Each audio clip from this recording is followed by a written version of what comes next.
15장 7절 면적분을 공부하도록 하겠습니다. 이 절에서는 두 가지 형태의 면적분을 공부하려고 하는데요. 그 중에 첫 번째는 지금 이 시간에 학습하려고 하는 스칼라장의 면적분을 배우기로 합니다. 그리고 이어서 다음 시간에는 벡터장의 면적분이라는 개념을 공부하려고 하는데요. 스칼라장의 면적분을 어떻게 정의하는지 우리 하나하나 학습을 해보도록 하겠습니다. 우선 스칼라장의 면적분을 이해하기 위해서는 앞전에서 공부했던 공간 공면의 넓이를 구하는 아이디어가 필요합니다. 자, 그래서 넓이를 구할 때 우리가 UV 평면상의 영역을 우리가 공간 공면으로 대응을 시키는 그런 매개변수 방정식 표현 방법이 있다는 것을 배웠었는데요. 자, 그 부분을 다시 한번 복습 삼아 잠깐 살펴보도록 하겠습니다. 자, 여기가 UV 좌표계고요. 자, 우리는 이제 편의상 다루기 좋게 하기 위해서 좌표축에 평행한 이런 직사각형 영역을 편의상 우리가 영역 D라 놔 보겠습니다.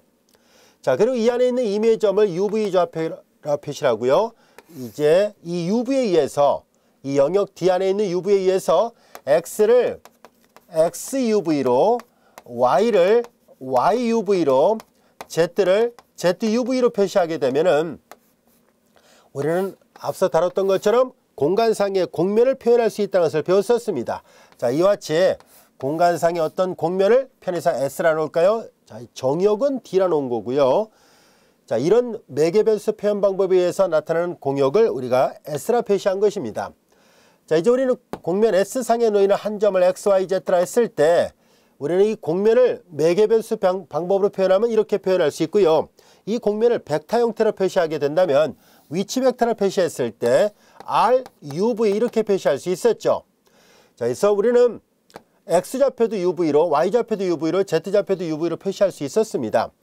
자, 이제 우리는 앞에서 공부했을 때 공면 S의 넓이를 구하는 문제는 다음과 같이 계산했었죠. Area of S는 더블 인테그랄 영역 D 상에서 여기가 D 대문자 S였었고요. 이 D 대문자 S는 이미 잘 알다시피 이 부분은 이 공면을 벡터 형태로 표시했을 때 RU 크로스 RV의 외적 벡터의 크기 그리고 DU, DV로 표시할 수 있었다는 것을 이미 배웠었습니다. 자, 우리는 앞에서 배웠던 이 더블 인테그랄은 시그마 두 번과 리미트 두 번이 나타나는 식이라는 것을 이미 잘 알고 있죠. 우리는 앞에서 이와 같이 공면 S에 대한 넓이를 구하는 방법을 이미 배웠었는데요. 이제 이 절에서는 바로 이 공면 S상에 정의되는 이 S상에 놓이게 되는 한 점에서 정의되는 어떤 함수값을 생각하려고 합니다. 이 한 점에서 정의되는 어떤 함수값이에요. 이 한 점에서 정의되는 어떤 함수값을 fxyz라 했을 때 이 함수는 보다시피 독립변수가 3개가 되기 때문에 종속변수를 하나 더 집어넣으면 우리는 보통 독립변수의 총개수가 3개니까 3변수 함수라 얘기를 하고요. 우리가 독립변수 3개와 종속변수 하나까지 포함해서 총변수 개수가 4개이기 때문에 이건 4차원 공간상의 그래프입니다. 기하학적으로 우리가 얘를 표현할 수가 없어요.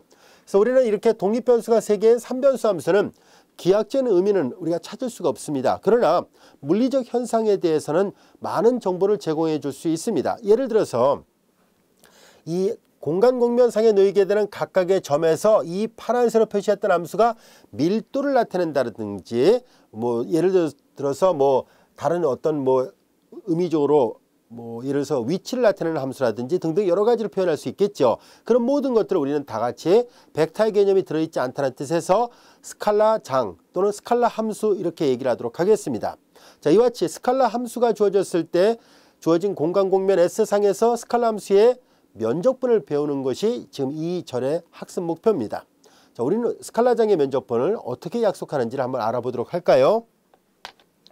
자, 우리는 여기에서 앞서 다뤘던 이 부분 있죠. 이 부분은 델타 SIJ의 극한값의 모양입니다.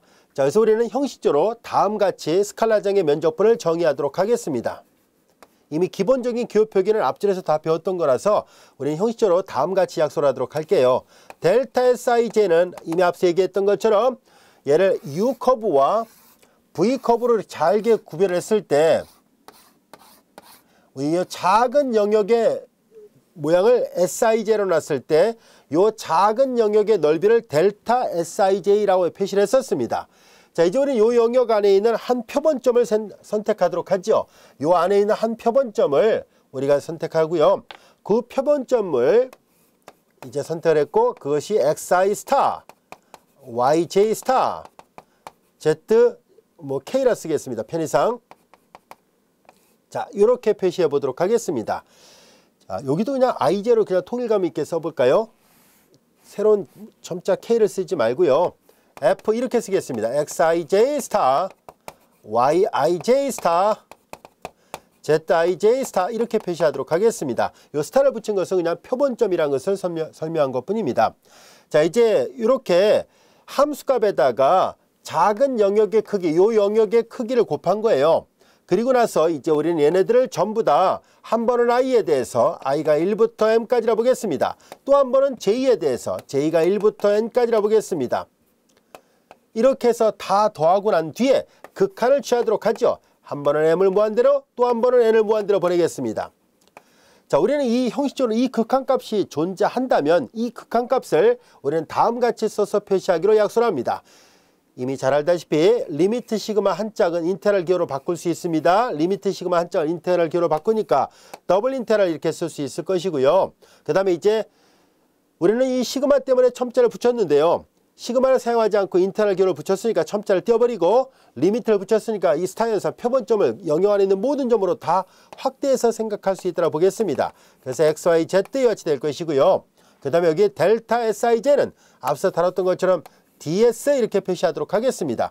그리고 s는 이쪽 영역을 나타내고 있거든요. 그래서 이 표면 s상에서 정의되는 스칼라 함수 f에 대한 면적분이라고 약속을 하도록 하겠습니다. 자, 이것이 공면 SU에서 정의되는 스칼라 함수 f에 대한 면적분입니다. 이것은 그냥 형식적으로 그냥 기호일 뿐입니다. 따라서 우리는 얘를 계산하려면 셈법을 알아야 되는데요.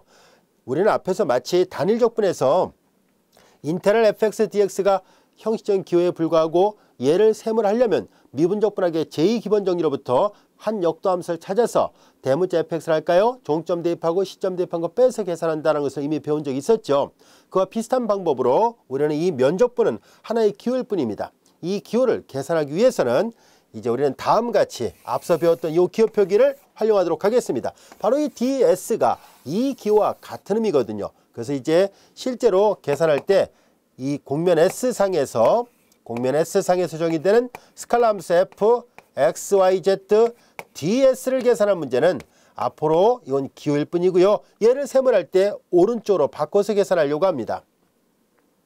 이제 얘네들은 ds는 보다시피 ru 크로스 rv, du, dv죠. uv는 보다시피 이쪽 D 영역 안에 있는 점들의 집합이에요. 그래서 이제 D상에서 이중적분을 바꿔야 되고요. 이제 우리는 X를 전부 다 U와 V로 바꿔야 됩니다. 이제 X, Y, Z를 이 점을 RUV로 전부 다 바꿔서 표시한다는 뜻에서 UV 좌표계를 써서 표시합니다라는 것을 강조하기 위해서 여기다 X, Y, Z 대신에 RUV를 써서 표시하도록 하겠습니다. 그리고 DS는 여기 나와 있죠. 보다시피 RU 크로스 RV 외접 벡터의 크기 그리고 du, dv 이렇게 됩니다. 자, 이제 우리는 왼쪽의 스칼라장의 면적분은 앞으로 계산할 때 오른쪽으로 바꿔서 문제를 풀어야 된다는 것 잊지 않도록 하세요. 결국은 앞전에서 공부했던 공면의 넓이 구하는 아이디어가 꼭 필요하다는 것을 알게 됐습니다. DS의 개념이 이렇다는 걸 꼭 기억해 두세요. 여기까지 이해되셨죠? 자, 그래서 우리는 스칼라장의 면적분을 이렇게 약속할 것이고 실제 계산할 때는 왼쪽을 오른쪽으로 바꿔서 문제를 풀겠습니다 라는 뜻이에요. 그리고 여기에서 요 스칼라장 F가 만약에 1이면 자연스럽게 피적분함수 이름을 우리 앞에서 배웠던 거죠. 바로 공면 S의 넓이를 나타낸다는 것을 알 수 있습니다. 결과적으로 스칼라장의 면적분의 특수한 형태로서는 바로 공면의 넓이를 구하는 것이 가능하다는 것을 알게 됐고요. 이때 공면의 넓이를 구하는 것은 스칼라장이 1일 경우에만 가능한 얘기예요. 여기가 만약에 1이 아니라 다른 모양의 함수가 들어오는 순간에 그때는 공면의 넓이를 구하는 문제가 아니에요. 아시겠죠? 그래서 기하학적인 관찰은 오직 이 스칼라장이 1인 경우에만 가능한 얘기고 스칼라장이 만약에 여기 x나 뭐 y나 이런 다른 함수가 들어가게 되면 그것은 바로 공면의 넓이하고는 전혀 관계없이 어떤 물리적 현상을 계산하기 위한 과정일 뿐입니다. 이해되셨죠? 자, 이제 우리는 간단한 예문을 하나 풀어보려고 합니다. 이와 같은 스칼라장의 면적분을 계산하기 위해서 다음 같은 문제를 한번 생각해 볼까요? 자, 스칼라 함수 f는 이렇게 생겼는데요. 이 공면 S가 보다시피 단위구면으로 되어 있다는 것을 알 수 있습니다. 그럼 스칼라장의 면적분을 계산할 때 오른쪽으로 바꾸려면 반드시 곡면 S에 매개변수 표현 방법이 필요하다는 것을 알 수 있습니다. 우리는 앞에 절에서 단위 구면에 대한 매개변수 표현 방법을 이미 배워서 알고 있습니다. 물론 앞절에서는 반지름이 A가 돼 있었는데 A를 1로 보면 되죠. 자, 한번 해볼까요? 우선은 제일 먼저 곡면을 매개변수화 시켜야 된다는 것을 알 수 있을 겁니다. 우리는 로의 값이 1로 되어 있다는 것을 알 수 있어요. 이걸 보면 로가 1로 고정되어 있다는 것을 알 수 있고요. 구면 좌표계는 로, 파이, 세타 이렇게 사용해야 되는데요. 자, 이제 로가 1이에요. 그래서 파이하고 세타만 가지고 표현해 보도록 하겠습니다. 파이하고 세타요. 자, 이제 x는 로, 사인 파이, 코사인 세타인데 로가 1이니까 쓰지 않아도 되겠죠. 그래서 사인 파이, 코사인 세타 i 벡터고요. 마찬가지로 y는 로, 사인 파이, 사인 세타입니다. 로가 1이니까 사인 파이, 그리고 사인 세타 j와 같이 됐습니다. 여기까지 이해됐죠? 자, 그 다음에 이어서 z는 로, 코사인 파이입니다. 로가 1이니까 코사인 파이 k와 같이 됐고요. 이제 단위 구면 전체를 말하고 있으니까 파이가 취할 수 있는 값에 보면은 북극점에서부터 남극점까지 세타는 회전각이에요. 한 바퀴 빙 도니까 0부터 2 파이와 같이 됩니다.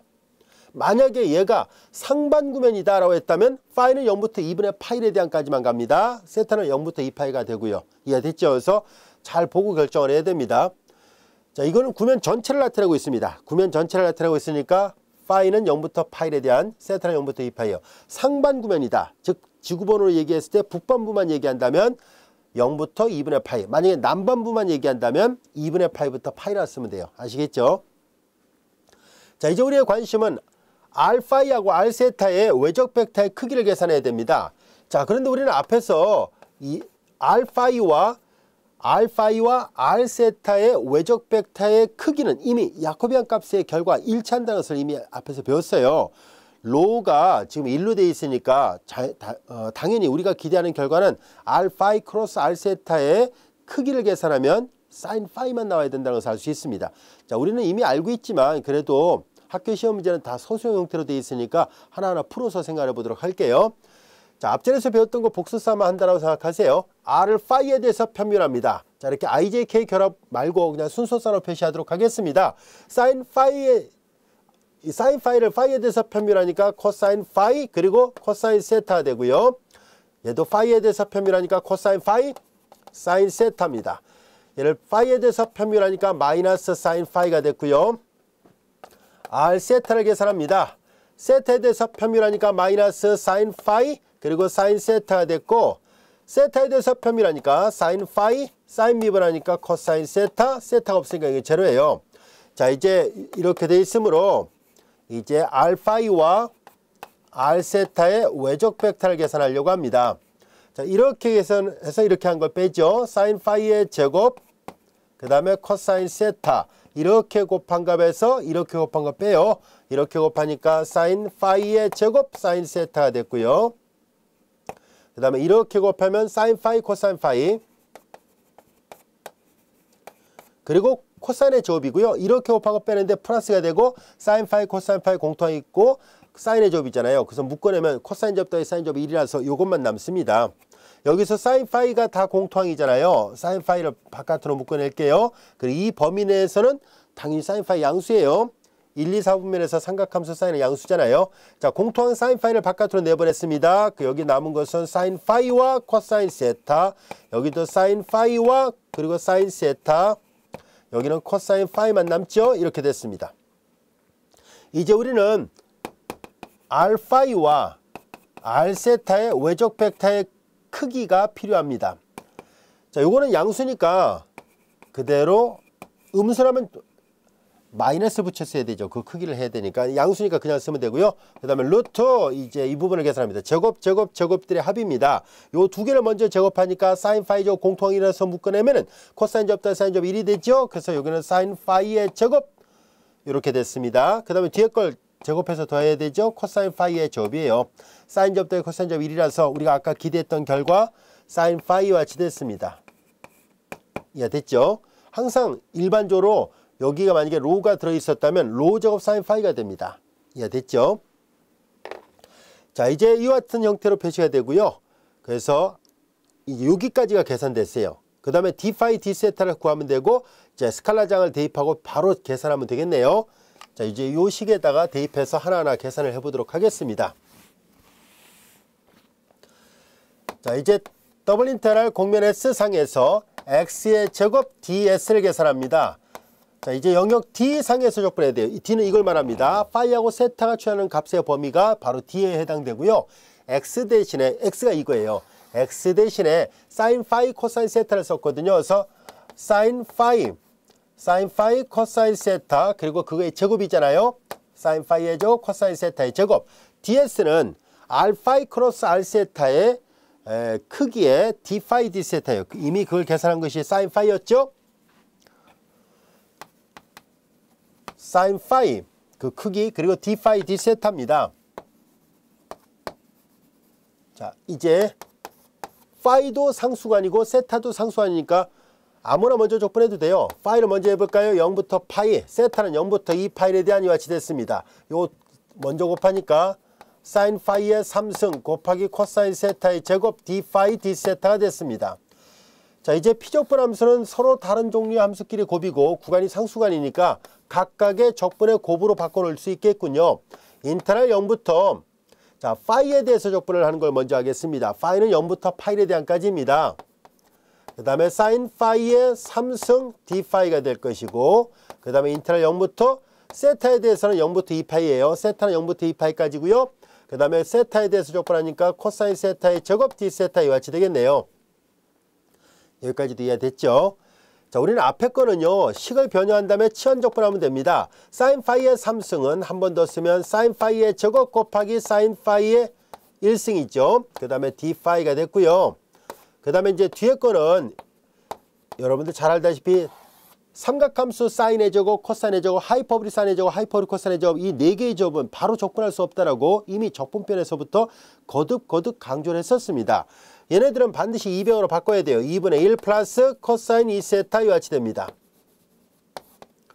자, 그리고 이제 얘를 계산하기 위해서는요, 식을 한번 변형합니다. 사인 파이의 제곱은 1 마이너스 코사인 파이의 제곱으로 바꿔놓을 수 있죠. 자, 그래서 여기다 대입하고 전개하면은 인테그랄 0부터 파이까지 sin 파이 마이너스 sin 파이 곱하기 코사인 파이의 제곱 그리고 d 파이가 됐습니다. 세타 아니라 파이입니다. 여기. 자, 이와 같이 됐고요. 그 다음에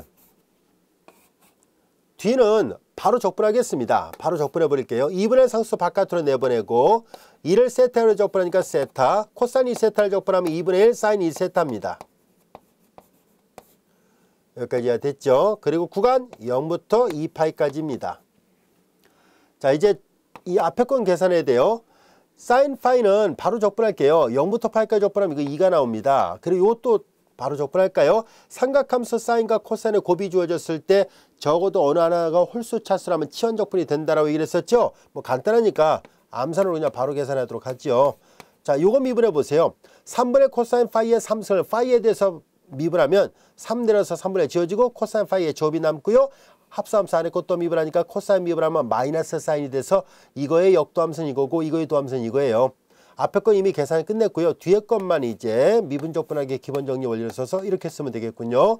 그리고 그 다음에 곱하기 뒤에 거 서로 곱셈입니다. 자, 이제 여기다 대입을 하니까 이건 2분의 1이 있었고요. 2파이가 있었네요. 그 다음에 사인 정수의 파이 제로예요. 근데 0을 대입하면 다 0이니까 그냥 이렇게만 씁시다. 정도로 하면 뒤는 파이만 있었군요. 그래서 앞에 2가 있고요. 자, 이제 이거 계산하면 3분의 1 코사인 파이가 마이너스 1입니다. 종점 대입한 값에서 시점 대입한 값 빼죠. 3분의 1 바깥으로 내보냈고요. 코사인 파이가 마이너스 1에 삼성은 마이너스 1이고요. 0을 대입하면 코사인 제로 1이에요. 종점 대입한 게 마이너스 1, 시점 대입한 거 빼는 거니까 이거 부호 조심해야 되겠죠. 이거 약분하니까 이건 뒤에는 파이만 남습니다. 다시 정리할까요? 자, 이거는 마이너스 3분의 2잖아요. 2는 3분의 6, 3분의 6에서 마이너스 3분의 2니까 이렇게 되죠. 3분의 4. 그러니까 3분의 4 곱하기 파이에 대하니까 모두 다 계산해 본 결과 3분의 4 파이에 대한이다. 3분의 4 파이에 대한이라는 것을 알 수 있습니다. 여기까지 이해됐죠?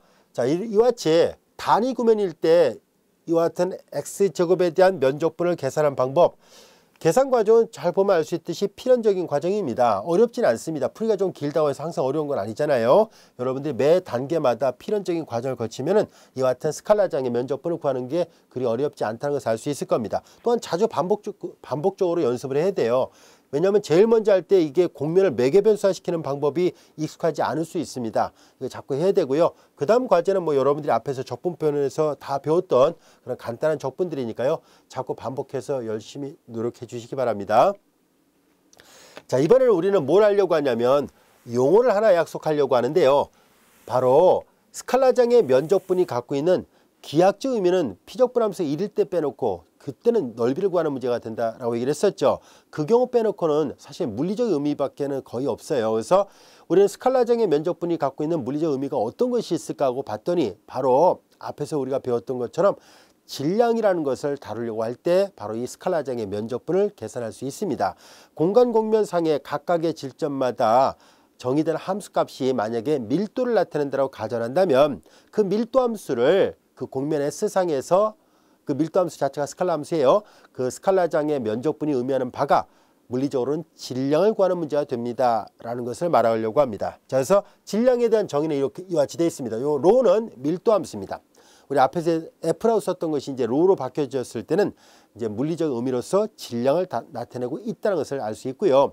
그 다음에 이제 질량이 구해졌으니까 그렇다면 질량 중심을 구하는 것도 가능하지 않을까요? 예, 가능합니다. 그래서 우리는 앞서 정의했던 이 밀도 함수를 곡면 S상에서 이중적분하게 되면 질량이라 얘기를 했었는데요. 그러면 질량 중심의 X바, Y바, Z바를 어떻게 구할 수 있을까 하는 얘기인데요. X바를 구하는 것은 질량분의 분자는 곡면 S상에서 X로 ds예요. Y바는 질량분의 더블 인테그랄 Y로 ds고요. Z바는 질량분의 더블 인테그랄 Z로 ds 이렇게 약속되어 있습니다. 앞에서 했던 우리가 이중적분 단원에서 했던 거랑 비슷하죠. 하지만 그때와 지금은 구별을 해야 돼요. 그거는 뭐냐면은 이중적분을 계산한 것은 뭐냐면 입체 영역에 또는 평면 영역에 중심을 구하는 문제였었다면 질량 중심이었다면 얘는 곡면이에요. 아시겠죠? 앞에서 배웠던 것은 우리가 입체 영역 또는 평면 영역에 질량 중심이었다면 얘는 지금 휘어지는 곡면상의 질량 중심을 구하는 것이니까 여기가 S로 되어 있다는 거 주의하세요. 아시겠죠? 자, 그래서 같은 이중적분으로 되어 있습니다만 앞에서 배웠던 이중적분 단원에서 배웠던 질량 중심 구하는 거랑 개념이 다르니까 조심해야 돼요. 여기는 면적분을 하는 거거든요. 아시겠죠? 자, Z바는 똑같아요. n분의 1 더블 인테그랄 S상에서 Z로 ds를 나타냅니다. 이렇게 되어 있습니다. 자, 그래서 만약에 질량 중심을 구하시려면 이렇게 계산할 수 있습니다. 자, 이제 우리는 다음 같은 문제를 하나 살펴보려고 해요. 뭐냐면은 스칼라장의 면적분을 계산하다 보면 이 스칼라장의 면적분을 계산하다 보면 스칼라 함수 F 그리고 D 대문자 S가 RU 크로스 RV의 외적 벡터의 크기잖아요. 그리고 DU DV잖아요. 그런데 만약에 우리는 이 DS라는 개념을 이미 앞전에서도 배웠어요. 곡면이 만약에 공간 곡면이 벡터 함수로 표시된다면 DS가 RU와 RV의 외적 벡터의 크기 DU DV가 맞죠. 그런데 만약에 곡면 자체가 양함수로 되어 있더라면 그럴 때는 우리가 이 DS를 약간 바꿀 수 있었잖아요. 즉 RU와 RV의 외적 벡터의 크기 DU DV가 쭉 변형을 해보니까 루트 1 플러스 fx의 제곱 더하기 fy의 제곱 dx dy로 바뀌어졌잖아요. 그와 마찬가지로 여기서도 스칼라장의 면적분 할 때도 그와 비슷한 현상을 얻을 수 있다는 것을 배우려고 합니다. 자, 우리는 세 가지 케이스로 나눌 겁니다. 이런 경우, 이런 경우, 이런 경우로 나눠보려고 하는데요. 자, 첫 번째 케이스가 잘 이해가 된다면 두 번째와 세 번째 케이스도 쉽게 이해할 수 있을 겁니다. 먼저 첫 번째는 뭐냐면 곡면 Z가 GXY로 되어 있을 때를 생각해 보겠습니다. 즉 X하고 Y가 독립변수고 Z가 종속변수로 주어진 경우를 생각해 보려고 합니다. G를 쓴 것은요. 스칼라 함수 자체에 이미 F가 들어있어서 그거랑 구별하기 위해서 그냥 편의상 G를 쓴 것뿐입니다. 자, 이제 Z 이퀄 GXY로 되어 있고 이때 XY가 취할 수 있는 영역이 바로 도메인 T라 보겠습니다. 즉 UV 대신에 XY 좌표기를 썼다고 생각하면 돼요.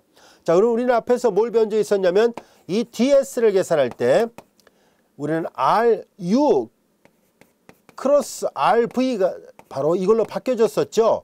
그 다음에 이제 dx, dy였었는데 이 부분이 우리는 앞에서 배웠던 것처럼 루트 1 플러스 이 지금 f가 아니라 g로 돼 있으니까 g를 x에 대해서 편미라고 제곱, g를 y에 대해서 편미라고 제곱, 그 다음에 dx, dy입니다. 이렇게 써도 좋고요. 라운드기를 써서 본다면 g랑 z가 같으니까 종속변수 z를 두 개의 독립변수 x와 y에 대해서 각각 편미분해서 제곱해서 더한 꼴로 이렇게 표시할 수 있습니다.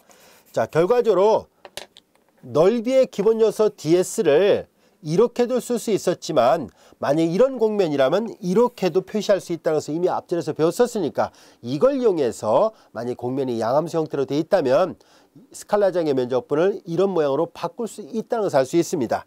자, 그래서 스칼라장의 면적분의 변형된 형태를 한번 또 살펴보도록 할까요?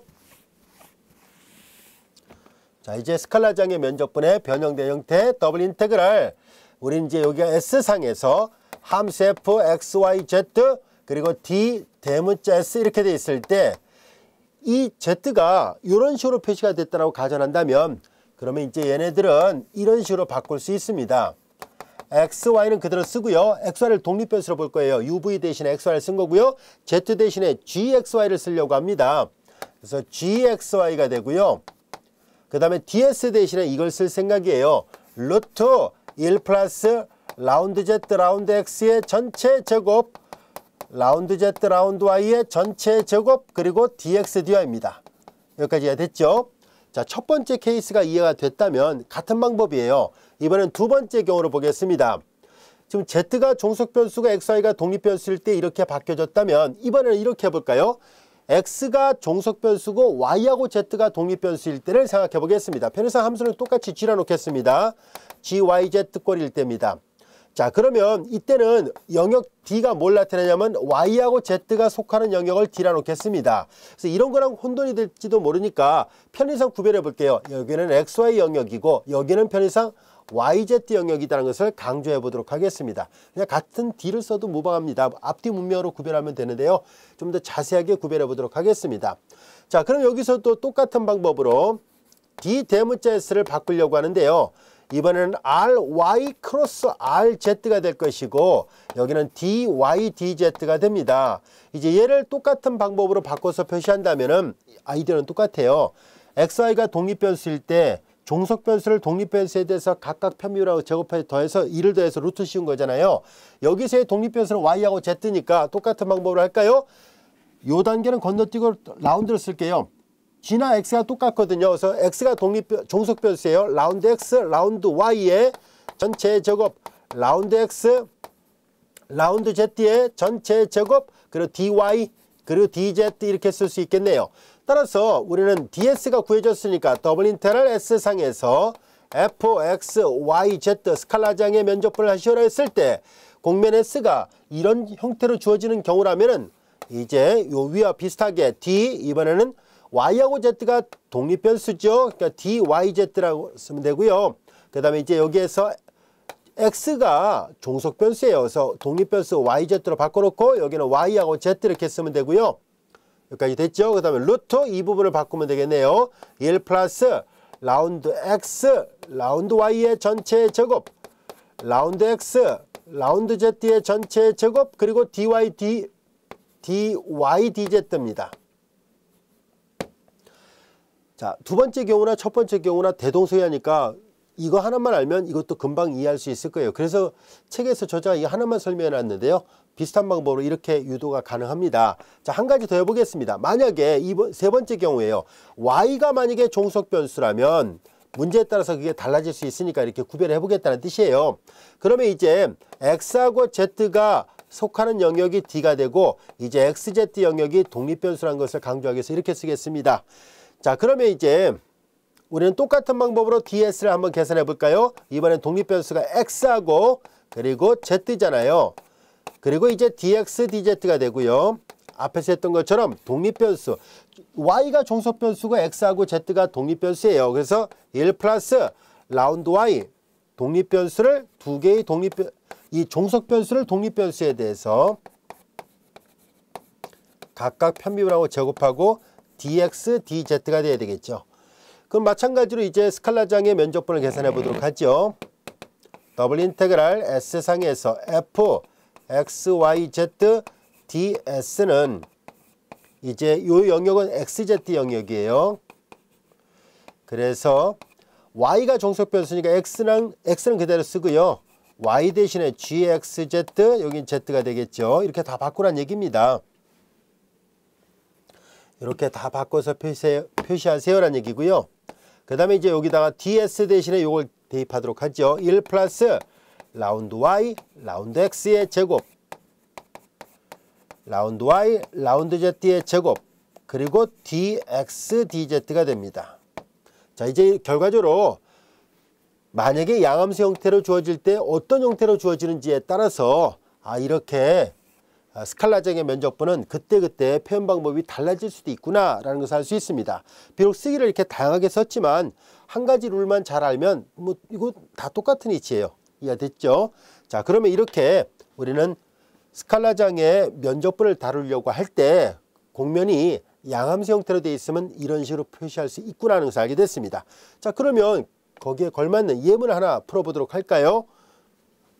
z가 종속변수고 x 더하기 y 제곱으로 되어 있으니까 요 그래프를 그려보면 이런 모양입니다. 여기 x축, y축, z축이고요. 이렇게 올라가는 형태의 공면인데요. 자, 양함수 형태로 되어 있습니다. x하고 y가 독립변수니까 이 경우에 해당된다는 것을 알 수 있죠. 자, 그래서 우리는 요 식에다 대입해서 이 면적분을 계산해 보도록 하겠습니다. 공면 S가 이렇게 양함수 형태로 되어 있거든요. 자, 그러면 더블 인테그랄 S상에서 y ds를 계산합니다. 자, 그러면 이제 인테그랄 x하고 y가 독립변수가 돼야 돼요. x가 0과 1, y가 0과 2로 되어 있습니다. 바로 여기는 dxy 일단 한 번 더 씁시다. 자, 이와 같이 되고요. 그 다음에 이제 여기 y를 그대로 쓰면 되고요. ds가 의미하는 바는 루트, 이제 여기가 1 플러스 종속변수는 z죠. 그러니까 라운드 z, 라운드 x의 전체 제곱이고요. 그 다음에 마찬가지로 라운드 z, 라운드 y의 전체 제곱, 그리고 여기는 dx, dy와 같이 됩니다. 우선 정돈한 다음에 나중에 반복적분으로 계산하도록 하겠습니다. y 루트 1 플러스 z를 x에 대해서 편밀하면 1이죠. 1에 제곱해봤자 1입니다. z를 y에 대해서 편밀하면 2y, 제곱하니까 4y의 제곱이죠. 4y의 제곱, 그리고 dx, dy입니다. 여기까지 이해됐죠? 자, 근데 여기에서 잘 볼까요? 반복적분을 계산할 때 만약에 여기 잘 보면 여기 안에는 어차피 구간은 모두 다 상수범위고요. 피적분함수에는 y만 있으니까 x 입장에서 보면 이거 상수 역할하니까 바깥으로 나갈 수 있네요. 따라서 얘는 각각의 적분의 곱으로 바꿨을 수 있다는 것을 알 수 있습니다. 그래서 이 적분을 반복 적분해도 좋고요. 아니면 각각의 적분의 곱을 이용해서 계산해도 됩니다. 자, 이렇게 계산해 보도록 할까요? 각각의 적분의 곱으로 바꿔서 쓰도록 할까요? 자, x가 취할 수 있는 값의 범위는 x는 0과 1 사이에 있습니다. x는 0과 1. 그리고 이 피적분함수 어디를 봐도 x가 없으니까 그냥 dx고요. y가 취할 수 있는 값의 범위는 0부터 2까지고요. 여기 보면 y, 그 다음에 루트, 그리고 여기는 2 더하기 4y의 제곱이에요. 2 더하기 4y의 제곱, 그리고 dy입니다. 루트 안에가 2차식이고 바깥에 1차식이니까 뒤에는 얘는 치환적분하면 된다고 해서 알 수 있죠. 앞은 피적분하면서 1이니까 이건 구간의 길이와 똑같으니까 그냥 1이에요. 그래서 주어진 식은 이건 앞에 거 1이고요. 1은 곱셈에 대한 항도니까 따로 쓰지 않겠습니다. 이제 여기에서 얘를 치환적분합니다. 루트 2 더하기 4y의 제곱을 다른 문자 t로 놓겠습니다. 양변을 제곱하니까 2 더하기 4y의 제곱은 이퀄 t의 제곱이 되고, 좌변 미분하죠. 8y dy, 우변 미분하죠. 이 t dt와 같이 됐습니다. 여기까지 이해됐죠? 자, 이제 그러면 요 1이고요. 요건 다시 한번, 요 뒷부분 다시 쓰면 루트 전체는 t로 됐습니다. 그리고 y dy가 됐죠. y dy를 계산합니다. y dy는 8로 나누니까 약분하니까 4분의 1 t dt, 4분의 1 t dt가 됐습니다. 여기까지 됐죠? 이제 y가 0일 때, y가 0이면 대응하는 t는 루트가 됐습니다. y가 2일 때 2는 4, 4, 16 더하기 2니까 18, 루트 18입니다. 그럼 2, 9, 18이니까 3루트 2가 되겠네요. 3루트 2와 같이 됐습니다. 4분의 1이고요. t의 접을 적분하니까 3분의 t의 3승 그리고 루트 2부터 3루트 2까지입니다. 마저 계산해 볼까요? 3, 4, 12분의 1이고요. 3루트 2를 3번 곱하는군요. 자, 그럼 이걸 결과적으로 이건 루트 18을 3번 곱한 거예요. 2번 곱하면 18 그리고 루트 18이 남아있는데 그것이 3루트 2예요. 마이너스 루트 2를 3번 곱합니다. 그럼 2루트 2. 자, 이와 같이 됐네요. 자, 그러면 주어진 식을 좀 정리해 보도록 할까요? 루트 2가 공통항이에요. 루트 2를 공통항으로 묶어내면 18의 3배니까 3, 24, 54군요. 54에서 1빼니까 52, 12분의 52 루트 2가 됐습니다. 자, 이거 약분됐죠? 이거 약분되니까는 4로 약분하는데 52를 4로 나누니까 4, 1은 4, 12, 13, 더 4, 3, 3분의 13 루트 2가 되는군요. 예, 이렇게 약분되는군요. 4로 약분됐습니다. 분모 분자가. 그래서 3분의 13 루트예요. 그래서 이 면적분을 계산한 결과 이와 같이 나왔습니다. 여기까지가 됐죠. 기하학적 의미는 특별하게 없고요. 단지 이제 요거는 이제 이 면상에서 예를 들어서 뭐 밀도 함수가 y로 표시된다든가 뭐 그러면 뭐 질량이다 뭐 이런 의미를 담고 있습니다. 그래서 이 제한된 이 공면에 뭐 어떤 특별한 물리적 현상을 계산한 것이라고 생각하면 돼요. 여기까지도 이해되셨죠? 자, 그 다음에 이제 만약에 공면 S가 하나로 이렇게 딱 통합돼서 됐으면 상관없는데요. 하나의 공면으로 되어 있으면 상관없는데 만약에 여러 개의 공면이 경계곡선을 통해서 이렇게 이어져 있는 형태의 공면이라면 이럴 때 이 면적분을 어떻게 할 것인가 는 얘기입니다. 이럴 때는요. 그냥 각각의 면을 S1, S2, S3 이렇게 뭐 편의상 3개가 있다고 볼까요? 전체 공면이 S1과 S2와 S3의 합집합으로 구성되어 있을 때 우리 이 공통인 교집합이 교선만 있다고 가정했을 때 그러면 S1에서의 면적분, S2에서의 면적분, 그리고 S3에서의 면적분의 합과 같습니다. 그래서 조각적으로 매끄러운 공면이고 S1, S2 쭉 가서 SN의 합집합으로 되어 있다면 각각의 면적분에서 모두 더할 수 있다는 뜻입니다. 자, 그럼 이거와 관련된 예문을 하나 풀어보도록 할까요? 자, 우리 교재 예제 3번을 한번 풀어보도록 하겠습니다. 예제 3번입니다. 공면 S의 옆면 S1은 원기둥. 자, 여기 보면 중심축은 Z축상에 있고요. 반지름이 1이 되는 수직 원기둥입니다. 그리고 바닥면은 Z=0이고요. 원판 내부 안의 영역이네요. 윗면은 S2 위쪽에 놓여 있고 Z=1 플러스 X의 부분 일부분입니다. 그런 면이 S라고 했을 때 여러 개의 면의 합집합으로 구성되어 있어요. 그랬을 때 그 면 S상에서 Z를 이중적분하시오라는 얘기예요. 면적분하라는 얘기예요. 자, 이해를 돕기 위해서 그림을 살펴보도록 할게요. 그래서 여기가 보통 X축이고 저쪽을 Y축으로 보고 Z축 이렇게 놓은 거예요. 입체도형이 우리가 흔히 보는 X, Y, Z에서 보면 잘 안 보여서 저자가 이렇게 그림을 그릴 때 돌려서 그려놨네요. 자, 이런 영역입니다. 자, 면이 어떻게 되어 있냐면 바닥면은 이 S2가 바로 중심 원점이 있고 반지름이 되는 원판 내부 영역이고 옆면은 이렇게 원기둥면입니다. 원기둥면 X접 더하기 Y접 이퀄 1이고요. 그 윗면은 바로 이 S1 위쪽에 있는 바로 Z=1 플러스 X로 되어 있는 면입니다. 그래서 이 S2와 S3하고 옆면 이렇게 세 개 면의 합집합으로 구성된 걸 전체를 S라 놓은 겁니다. 이제 전체 S상에서 뭘 적분하는 얘기냐면은 Z를 놓고 적분하시오라는 얘기입니다. 자, 그런데 이 S 자체가 여러분들이 보면 알 수 있듯이 S2, S1, S3의 합집합으로 구성되어 있잖아요. 자, 그래서 전체 S는 S1 합집합, S2 합집합, S3 이렇게 되어 있습니다. 그래서 이제 면 S상에서 ZDS를 구한다는 얘기는 결과적으로 앞서 얘기했던 것처럼 S1에서 ZDS를 구하는 거와 S2에서 ZDS를 구하고 S3에서 ZDS를 구해서 모두 다 더하는 것과 같습니다. 여기까지가 됐죠. 자, 그런데 이 S2는 따로 계산할 필요가 없을 것 같으네요. 왜냐하면 S2 바닥면에서는요. 이 S2 상에서는 바닥면에서는 Z가 제로거든요. 피적 불함수가 제로면 당연히 적분값 0입니다. 그래서 우리는 S1 옆면에서의 면적분과 S3 위에 평면에서의 면적분 두 개를 계산해서 더하면 되겠구나라는 것을 알 수 있습니다. 가운데 거는 0이라는 걸 한눈에 봐도 알 수 있어요. 자, 그래서 우리는 이제 이렇게 돼 있으므로 우선 첫 번째 S1 영역에서의 면적분부터 먼저 계산하도록 하겠습니다. 우선 S1 영역을 계산해야 되는데요. S1 영역을 매개변수 방정식으로 바꿔야 되는데 우리는 앞전에서 수직 원기둥을 매개변수로 바꾸는 방법을 우리는 앞에서 배웠어요. 원래 원기둥 좌표계는 R, 세타, Z를 써야 되는데요. 잘 보면 알 수 있듯이 S1은 옆면이 있잖아요.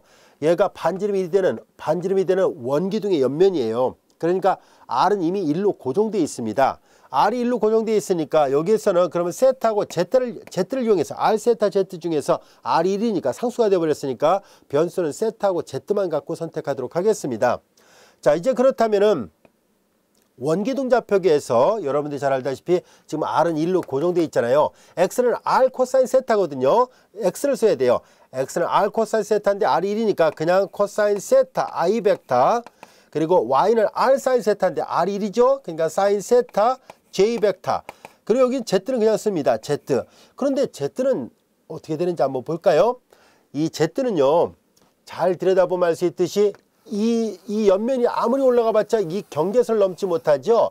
Z는 여기를 넘지 못해요. 즉 Z는 바닥면보다는 크지만 1 플러스 X를 넘지 못한다는 것을 알 수 있습니다. 이 평면을 넘지 못하잖아요. 그런데 여기 보면 이게 X거든요. X가 코사인 세타니까 자연스럽게 1 플러스 코사인 세타를 넘지 못한다는 것을 알 수 있습니다. 이해됐죠? 그래서 여기 Z, 세타 Z를 그대로 쓰고요. 이제 Z의 범위만 결정한 거예요. 세타는 이거 한 바퀴 삥 돌아야 되거든요. 세타는 0부터 2파이까지고요. 대신 Z는 0보다 커나왔고요. 이 위의 식을 보면 알 수 있듯이 아무리 올라가도 1 플러스 X를 넘지 못하거든요. 그래서 1 플러스 X니까 1 플러스 코사인 세타를 넘지 못한다는 것을 알 수 있습니다. 여기까지 이해됐죠? 자, 이제 R 공면 S1을 R 세타 Z로 표시하니까 이와 같이 됐습니다.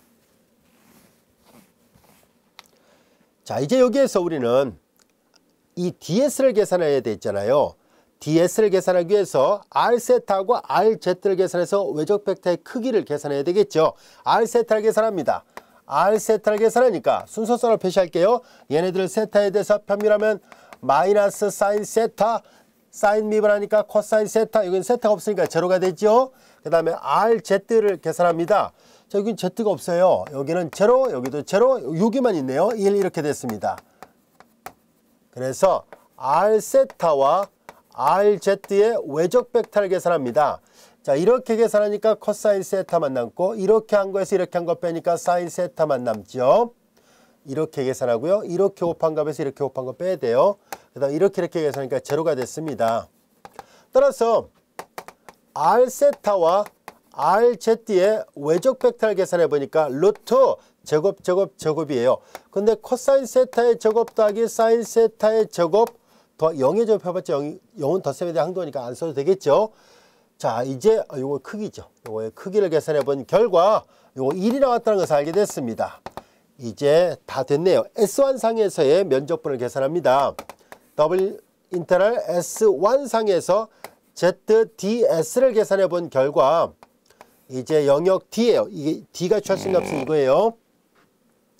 D 상에서 자, 이제 Z는 여기 보다시피 세타 Z를 그냥 썼으니까 Z 그냥 씁니다. Z 이렇게 그냥 쓰고요.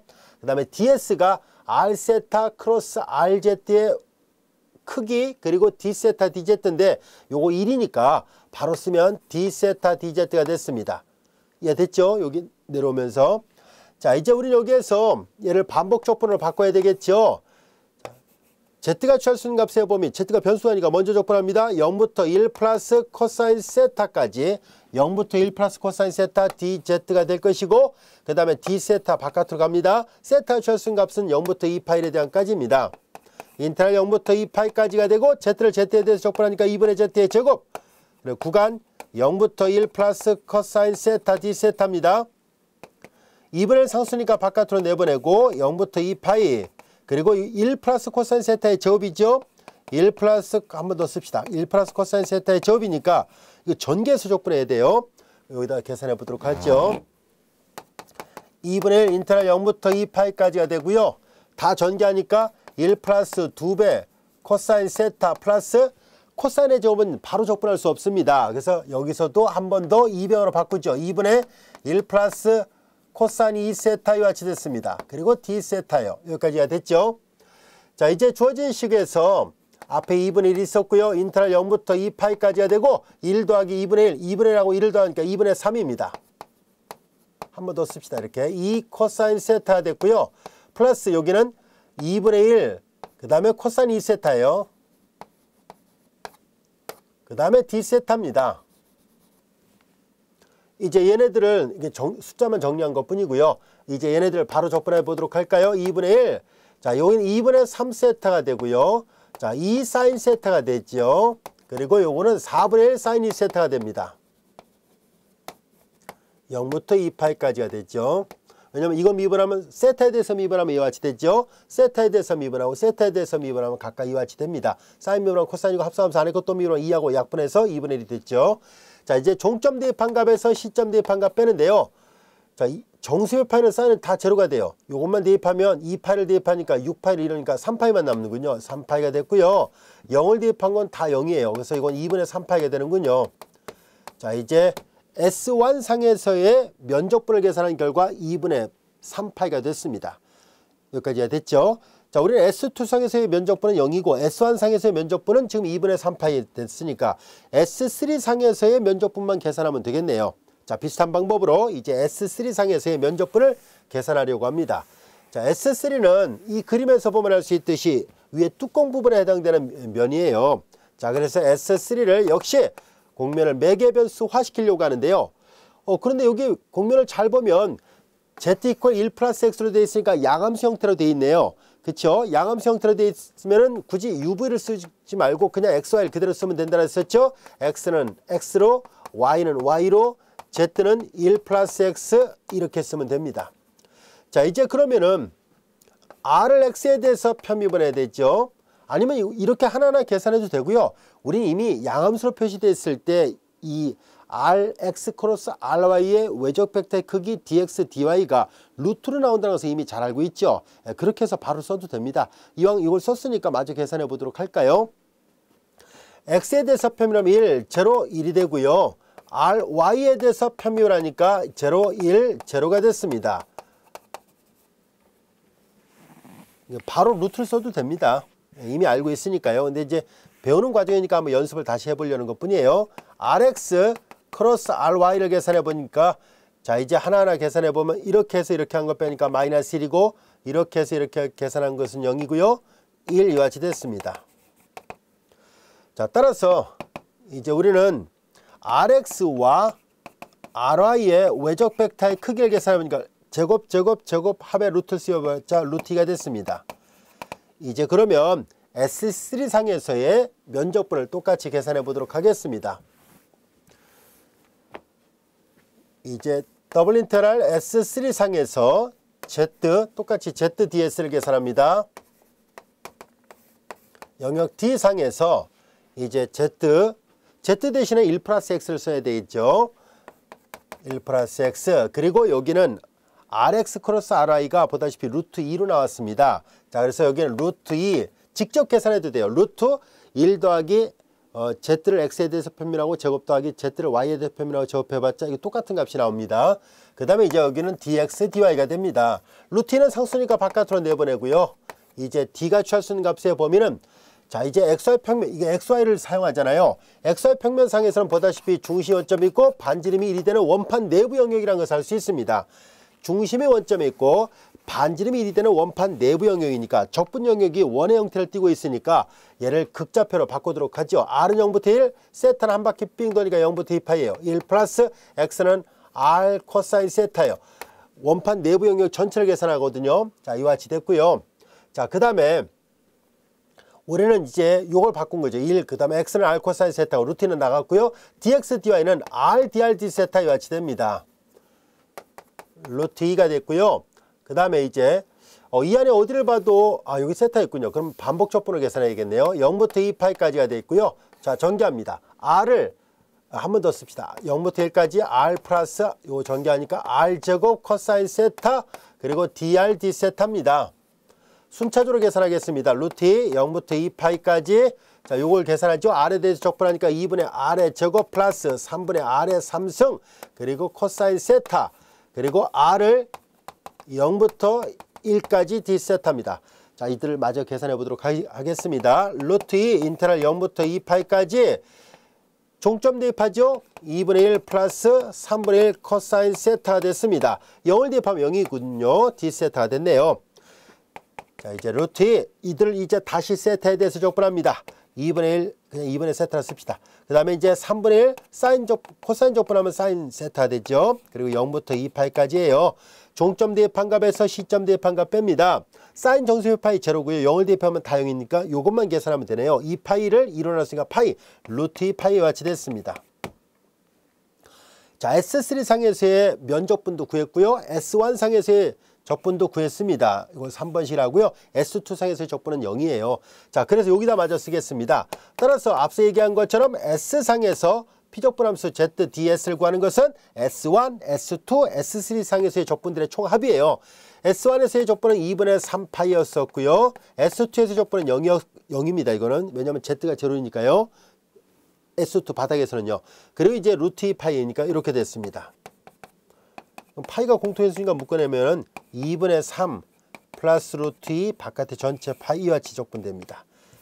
자, 이렇게 여기까지 이해가 됐나요? 이렇게 공면이 여러 개로 이루어지는 이렇게 S1, S2, S3 이런 여러 영역으로 이루어져 있을 때는 이와 같이 각각의 영역으로 나눠서 면적분을 할 수 있다는 것을 알게 됐습니다.